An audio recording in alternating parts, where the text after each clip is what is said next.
Are you helping? Yeah. Oh, you are. Oh no.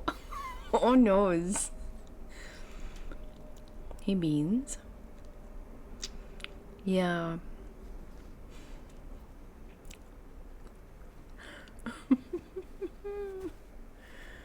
Whoopsies. Okay. Well, that's a good start. Alrighty. Welcome back to Behind the Business, my weekly reflection and review of my goals for starting and maintaining an ASMR channel. This is my semi-weekly check-in, as I said. This is actually going to cover the last 2 weeks, and this is episode 4. Thank you, Moomies. Good job. Oh boy. Let's jump into it. So, like I said, this is a semi-regular, hopefully every week, but wasn't this last week. So this episode is going to cover the last 2 weeks, because not a lot happened for that first week of it. So, to jump into the goals for the last 2 weeks, the things on my to-do list were to try recording at the library, to learn a little bit more about editing, look into what it takes for small channels to grow, what tactics there are, strategies, as well as to investigate what it would take to get this channel to a state where there's ad control.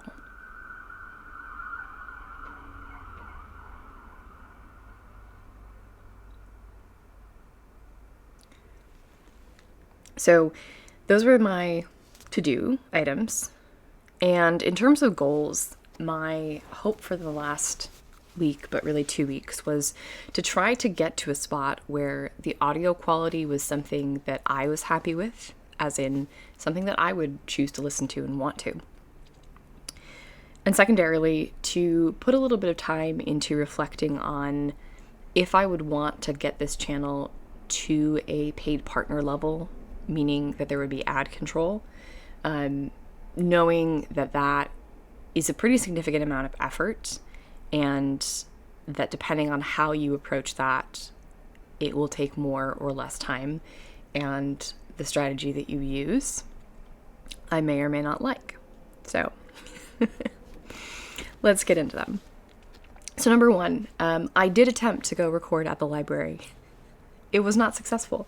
It is mid-December here when I am filming this, and everybody is studying for exams. I'm pretty sure the colleges, the high schools, middle school even, if they have exams, like everybody was there.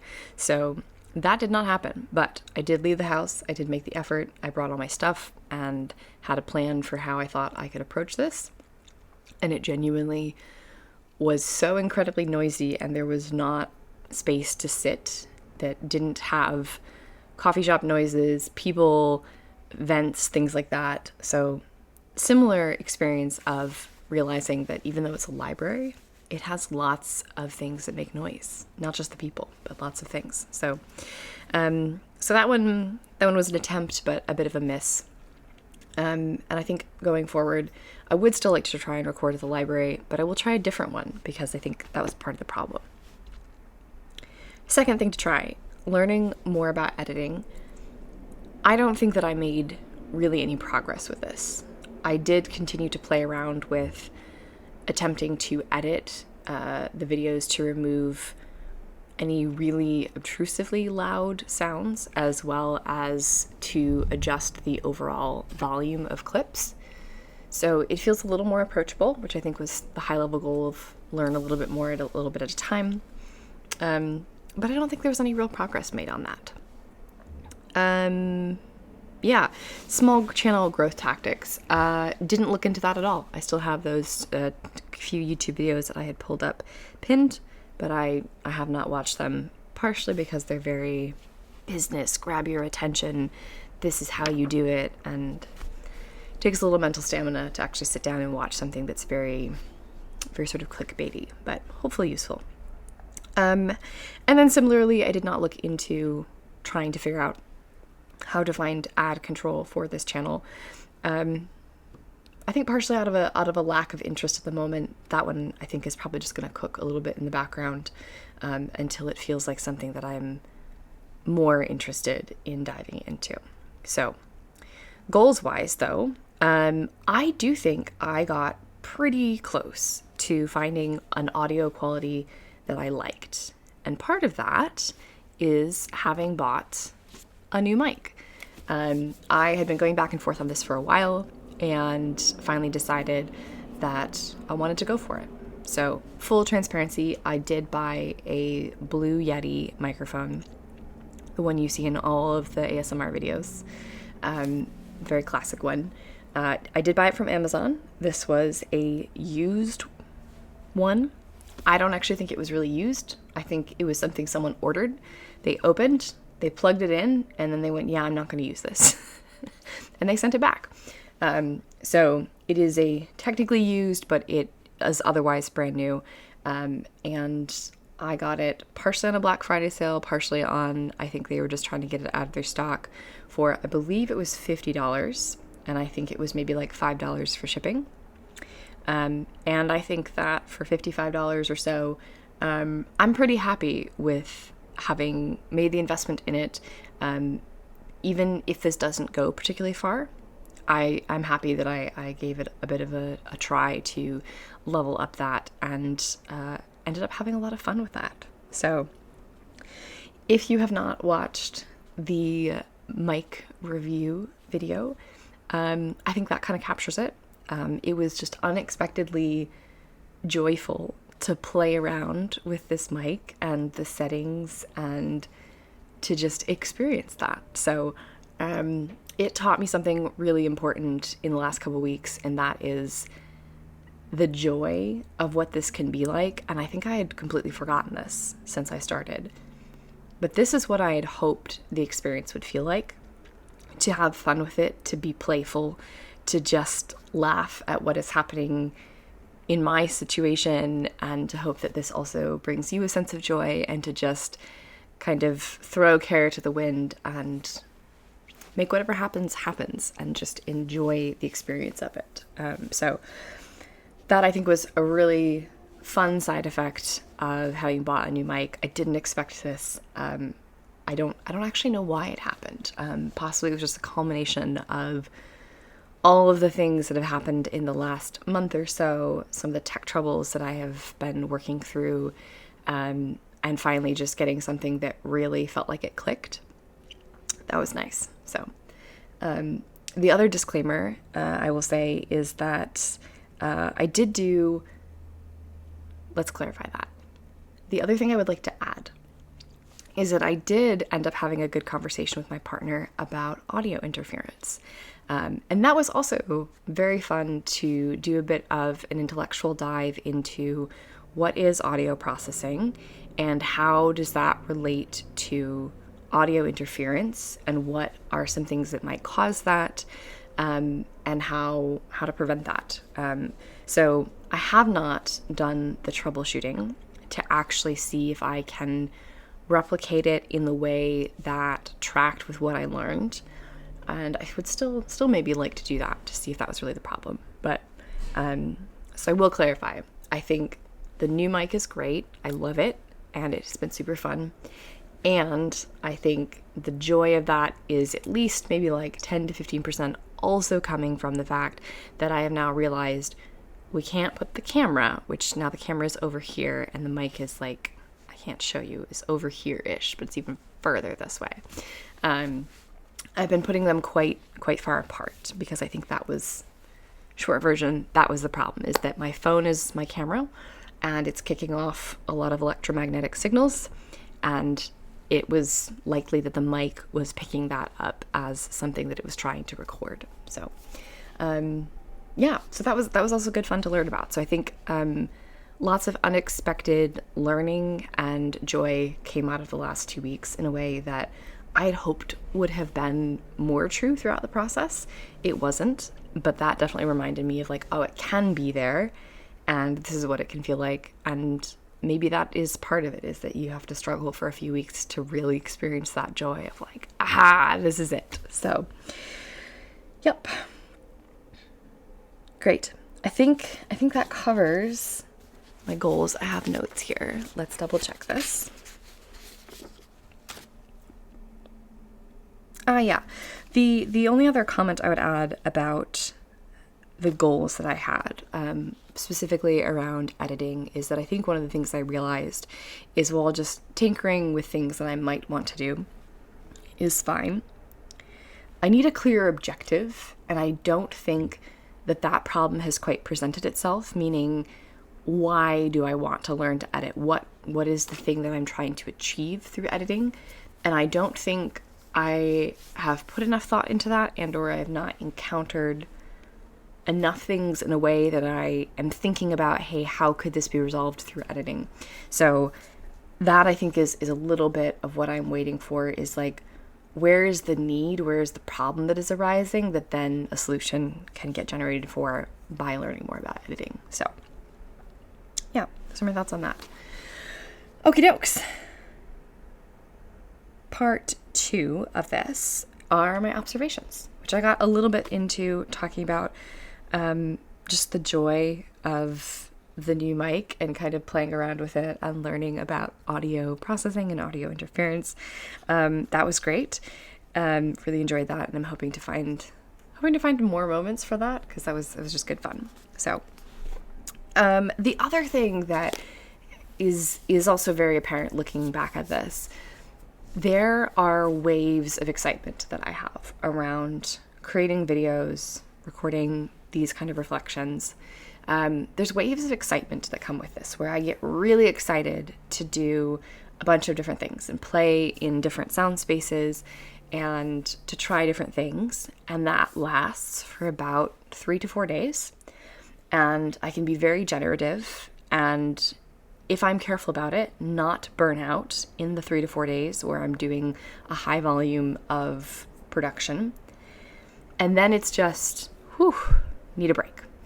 And the novelty of it wears off, and my brain is not interested. It doesn't want to sit down and make another video. It's like, well, we already did 5, in the last few days. Like, do we really need to do more?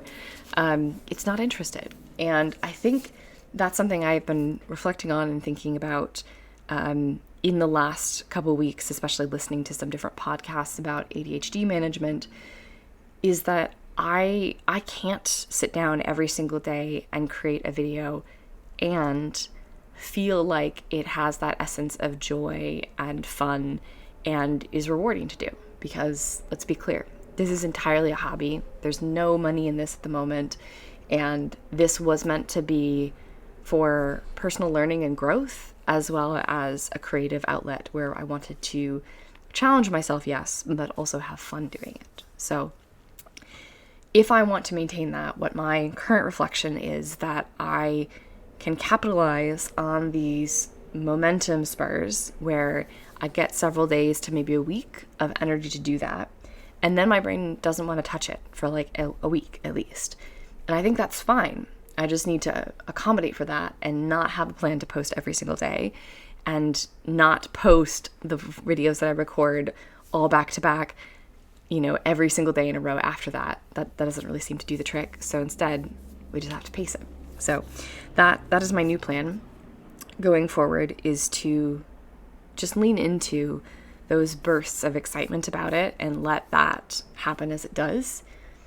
And probably try to push it a little bit or pull it back even in some direction that allows for a more steady cadence of posting. So creating as much as I feel compelled to, maybe a little more, trying to stretch that capacity, but then saying, okay, whatever we have, let's assume that that's all we're going to have to work with for the next 2 weeks. So let's create a posting schedule around what we actually did create to cover the next 2 weeks.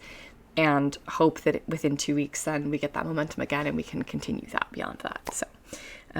So yeah, I think that's my other reflection, is to, at least for me, because this is a hobby, because I would like to enjoy it rather than just grind to make money, because that doesn't seem fun to me yet, or it hasn't gotten to a point where it feels appealing. I'm happy to just lean into that and see how that goes for a bit. So, great. Okay, last part. Quick check-in on the goals for the channel. Near-term goals is to finish up the sound play that I've been doing. I still have a couple of backlogged items. I did manage to get one of them off the list yesterday, which I'm so excited about. And it was good fun. I'm really glad I did it. There are 2 more like sound plays that I want to experiment with that have been kind of daunting, but I really would like to feel like that's on the other side and just have those done. So that is a goal. It's almost there. It's not quite done, and I really want that across the finish line. Lessons from this past week, find joy in this. And I think I haven't quite nailed down how to tap into that, what energy it is that's coming out when I feel most engaged with doing this, but I think I'm starting to get a sense of that.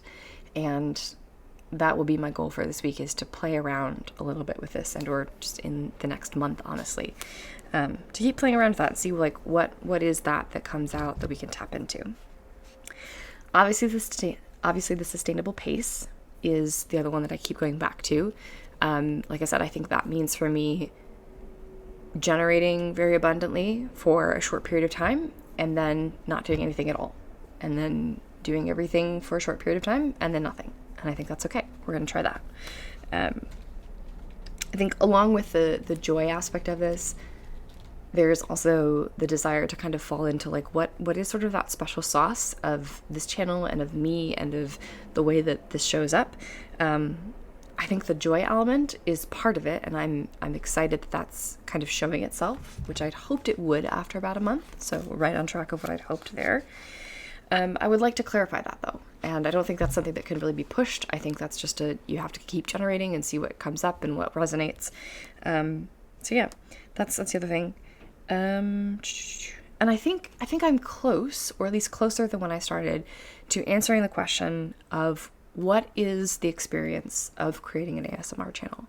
I think I am almost over the hurdle of having to learn the technology, get settled into it, figure out my workflow, figure out how I want to create videos, what I want to create videos about, what sounds I like using. I feel like I am maybe 60 to 70% there, and I think in another month it'll be maybe 90% there, and then hopefully in month 3 that's where it really settles in, where it feels like, yes, I have answered this question for myself. So then the near-term goals are, again, to continue finding consistent quality, and I think the thing that is emerging for me is to really clarify, is this going to stay in the camp of just a like creative hobby that's done when it works for me for my enjoyment, or is this something that I want to try to push specifically to be another income stream? And I'm saying that and immediately I'm cringing internally. That doesn't sound enjoyable. So yeah, that's a background question that is on my mind for the near term, is to just keep cooking on that and see what comes from that. So okay, I think that wraps it for this last reflection.